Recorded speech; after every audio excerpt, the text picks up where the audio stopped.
right. Okay. Ano ang ginagawa nyo?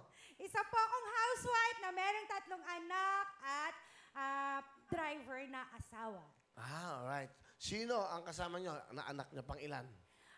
Panganay ko pong anak, ng napakaganda kong anak at napakabait, matalino, talented, ang aking anak na si Ayen! Hello, Kuya Will! Hello, Ayen.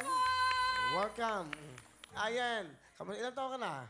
23 years old, Will. Nag-aaral? Nagtatrabaho? Nagtatrabaho, isa akong call center agent. Wow. Call center agent? Alam ba kung dapat? Hello? May I speak with Willie Revillame? Baloo! Okay. Okay, Ayen, ano gusto mo sabihin sa maganda mong nanay? Ma, unang-una sa lahat, maraming salamat sa pagmamahal mo sa aming magkakapatid. Para sa akin, ikaw ang pinakamaganda at pinakamapagmahal na nanay sa buong mundo. Mahal na mahal kita, Ma. Mahal kita. First time ko po itong sinabi sa kanya ng harapan. Bakit ngayon mo lang sinabi sa mama mo yan? Kasi hindi ako lumaki sa kanya. Nag-a-abroad siya. Tapos, pagbabalik siya dito, doon siya nakatira sa amin sa Pampanga.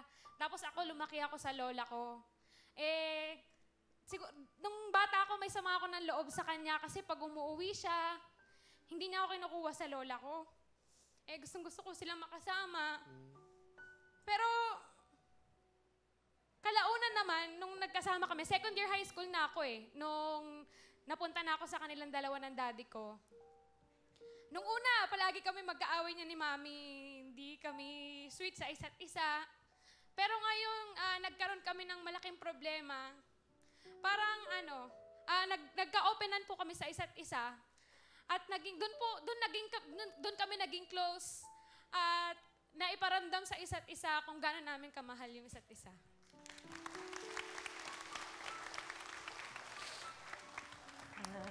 Nak, alam ko na nahihirapan kayo kay Mami kasi si Mami hindi masyadong showy sa pagsasabi sa inyo ng nak, mahal ko kayo.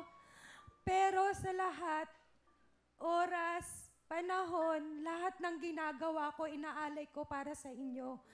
Lahat ng iniisip ko, gagawin ko, pagising ko pa lang sa umaga o anong oras man ako magising, uunahin ko kung ano yung makakain nyo, ano yung isusuot nyo, maganda ba yung bahay na titirhan nyo. Ayoko kasi pag may nakita ako marami, baka magkasakit kayo, lilinisin ko agad-agad. Hindi ko man napapakita o napaparamdam, pero alam ko na nararamdaman nyo na mahal ko kayo. Lahat ginawa ko, nagtrabaho ako sa ibang bansa, nakipagtindera ako dito hanggang sa magtayo ko ng sarili kong tindahan, mawalan ako ng tindahan, magka-depression ako. Sinuportahan niyo ako, doon ko naramdaman yung tunay na pagmamahal niyo sa akin. Kahit sa hirap at ginawa, marami nang bumabati ko sa pamilya natin, pero andyan kayong mga anak ko at asawa. Wow. Thank you very much. At nag-share kayo ng inyong story ng buhay.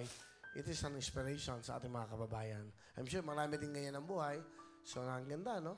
Okay, ano ang talent na magnanay? Ito na po si Ayen at si Nanay Fat. Palapakan natin, Nanay Fat at anak na si Ayen. Remember me! Galing! Mami Fat at si Ayen. Fame! Galing. Yun yung mga performance, di ba? Sumabay kayo, pinasasabay pa tayo. Meron kayong 10,000! Maraming salamat po! Dito muna kayo, alright.